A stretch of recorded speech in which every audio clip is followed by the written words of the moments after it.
So now that we had our mounting bolts snugged up and kind of a little bit tight, I set my torque wrench to 65 foot-pounds. Now spec on these bolts is anywhere between 65 to 80 foot-pounds. What we found as we did ours is 65 foot-pounds was more than sufficient. We played with it a little bit more, but it felt just like we were either going to strip something or break a bolt. So we stopped at 65 foot-pounds and I set my torque wrench to that.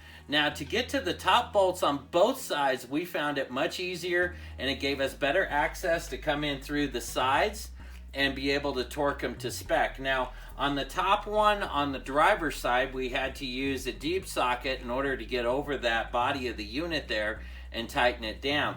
On the passenger side, we used our swivel joint or our socket with the universal joint, got that tightened up. For the bottom ones, we got to them from the bottom, and it was easier just to come up from underneath and tighten those, and we just used a standard number 17 socket to be able to do that.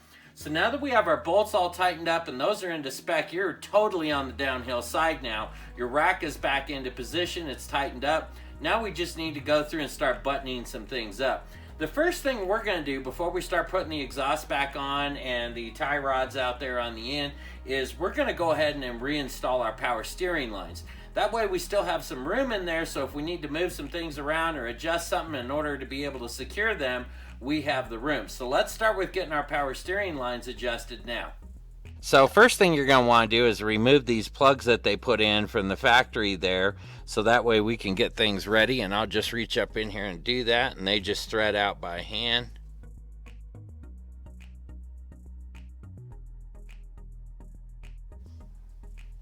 So now we have both of those openings. Now it's going to be easier to start with this one here, because this one here is your top one and this one here is your lower one.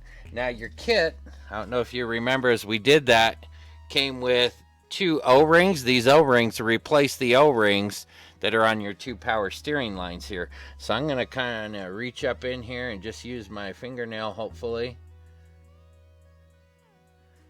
And there we go. And remove that O-ring. And we'll size that up with the other one, and we'll slide that on here, and we'll do the same thing with the other side. So I replaced the O-rings on the end of our pipes there. As you can see, we have a nice new O-ring on there. Don't forget to take a little bit of your power steering fluid and just lubricate that O-ring so it doesn't leak on there. And you're good to go and reinstall these. Once again, we're going to start with the top one first, because that will give us the most room. So we'll go ahead, we're going to line this one up, and you'll just push it up in there to where it seats, if you will. And then you're just going to take that flaring nut and just start to tighten that up in there.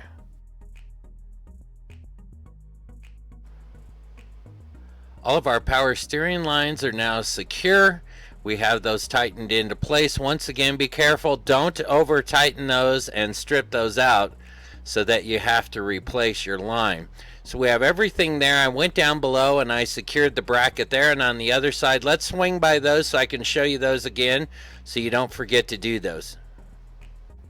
Here's where your power steering lines reconnect back up to that bracket. Don't forget that's the same bracket that goes down and connects onto your Rack&Pinion unit, and it just kind of bends up, and then you have just a you have a threaded stud there, and you'll just slide those over the stud, and then you put the nut back on, and you have that done. Then once you're done with that, don't forget to follow your line back down, and you have one bracket here, and that uses the 10mm bolt. You have your other bracket located right there, and that also has a 10mm bolt. Don't forget to put those back in, and you have this side done. Let's go underneath and let me show you the other bracket as well. We're on the bottom side of the Rack&Pinion unit, and so we had the bolt right here, and that's what secures this bracket into place. So don't forget, put that bolt in, tighten up your bracket, and then I had loosened up this one initially just to see about doing some things, so I tightened it back up. But this here's your other bracket. Now the only thing we have left to do is to install our outer tie rods, and before I do that, I'm going to go ahead and re-secure the exhaust system, get the catalytic converter put back on, and reattach my exhaust. So you're almost done. Before I go and do the outer tie rods, I'm going to go ahead and reattach my exhaust now. First step is going to be to reinstall that back catalytic converter and put it in place. Don't forget you have 5 nuts where the catalytic converter slides up over the studs. Put the nuts back on there, make sure it gets on there nice and tight. You don't want to have any exhaust leaks. And then we go ahead and install the main exhaust pipe back on there, and then we'll move on to the outer tie rods.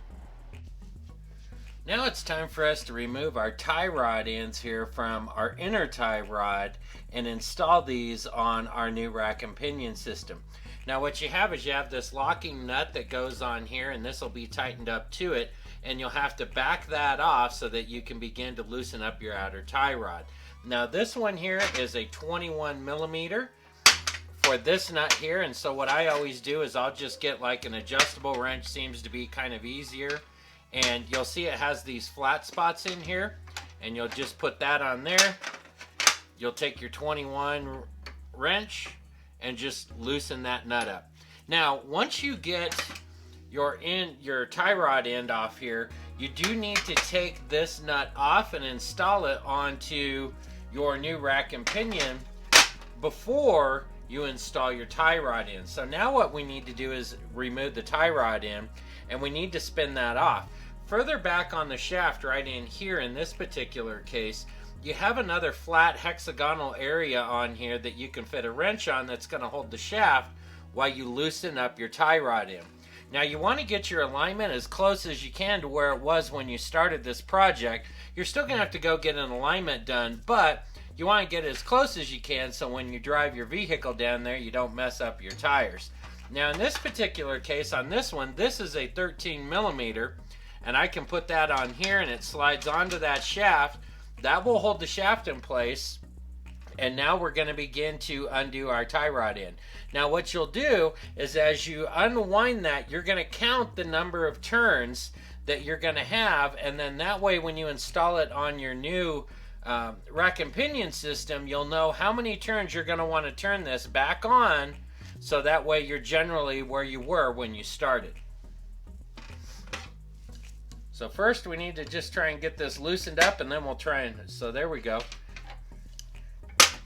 Wasn't too bad. Take that back, can't do it by hand. So right there we're at a half a turn.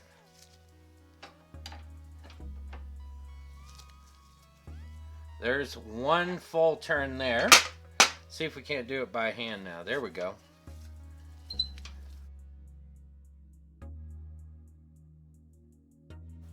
There's 14.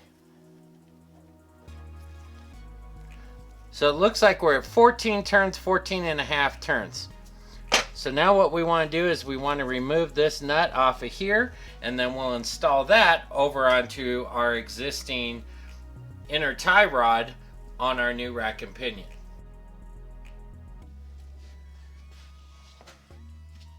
Now we're over to our new rack and pinion system, and our inner tie rod is hanging out here, and so we're going to put our end on here. And I have my tool creeper here. I put everything on it, and so we're ready to go. I love this little thing. I just got this thing and it's great. I can mount my light to it as you see here, and I can move it around as I work. I can have light. I put all my tools and stuff in it, and everything's in one spot. I don't have to hunt for it. Highly recommend one of these. I actually did a review on this. You ought to check it out when you have a minute. I think they're well worth it. So now we're going to take that locking nut and we're going to start to go ahead and we're going to thread that on here.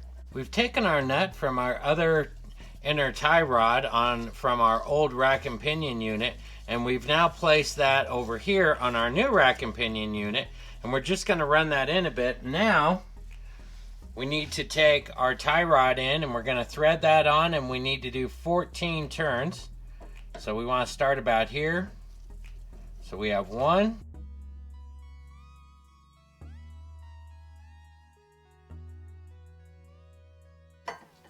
and 14. Give it just a little bit more. We were at about 14 and a half. We're about 14 and a quarter there. That should put us at about 14 and a half. So now that we have that done, we'll go ahead and we'll straighten out our wheel. Let me put my tools back in there. And we'll go ahead and put that back in. And we'll put our castle nut back on. Now that we have it kind of set in place, we'll bring down our nut. Lock that in there. I'm going to get my impact. We're going to tighten up this bottom here just a little bit, and then I'll torque it to spec. And then we'll tighten this down, and then we'll move over to the other side.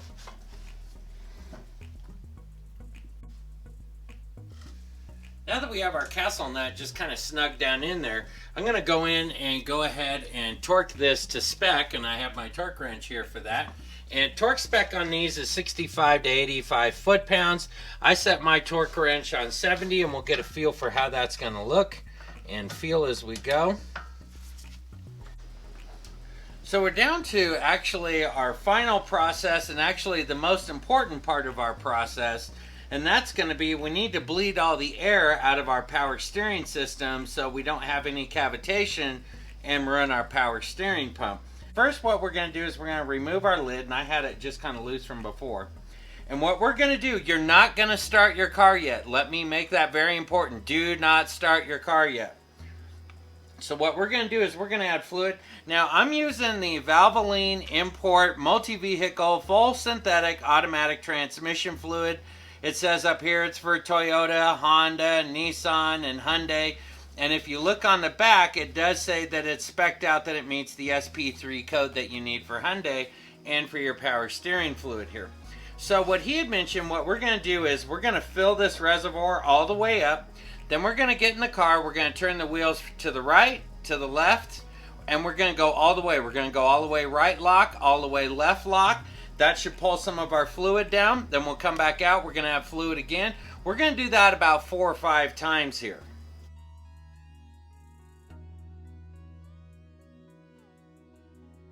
And at this point, looks like we've stopped.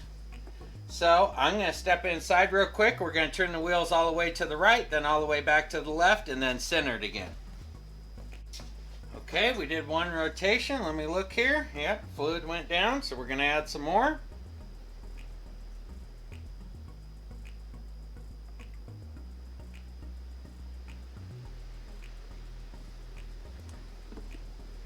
And we're going to do the same process again. Check our fluid again. It appears to have kind of leveled off at this point. I'm going to go move the steering wheel again. That's our second time. We're going to do this 3 to 5 times. Make sure our fluid hasn't continued to drop. Once we do that, we'll move on to the next step of our basically bleeding the air out of our system process. Turn to the wheel about 5 to 8 times there. And our fluid seems to be staying pretty stable. So now it's time for us to move on to the next process. Now you're going to come over here to your fuse box, and you're just going to push on this tab and pull this forward and remove it. If you look at your diagram here, your fuel pump is this fuse located right up here. And so what we want to do is we want to go ahead and pull this fuse, which is this one right here, or our relay. And what that will do is now we can turn the vehicle over without starting the car because we don't want to damage our pump. Now that we've done that, we can go ahead and reconnect our negative cable. And I'm going to tighten that down. Now I'm going to double check my fluid level one last time here. I'm going to get in the vehicle now that our fuel pump's been disconnected. What we want to do is just turn the motor over so it turns about 2 or 3 times, and we're going to come out and check our fluid again. Let's check our fluid level again.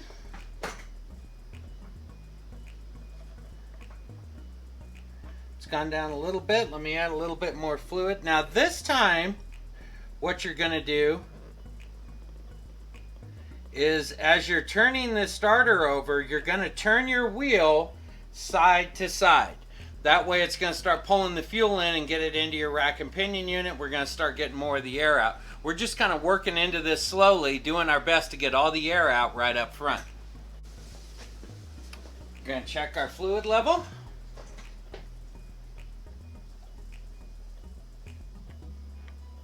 Definitely went down that time a bit. So we're going to add a little bit more fluid again. So we're going to do the same process again. I'm going to get in, we're going to hit the ignition, turn the motor over. As the motor's turning over, we're turning the steering wheel left to right, right to left. You want to be maybe 10 seconds at a time while you're doing that, then give your starter a chance to rest. Hit it again. We're going to do that about 4 or 5 times now, and let's see what we can do to finish getting the air out of our system.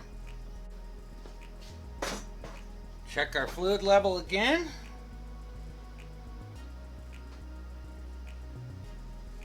Did go down a bit more again as well. So at this point it looks like we've pretty much done our initial bleed on the system.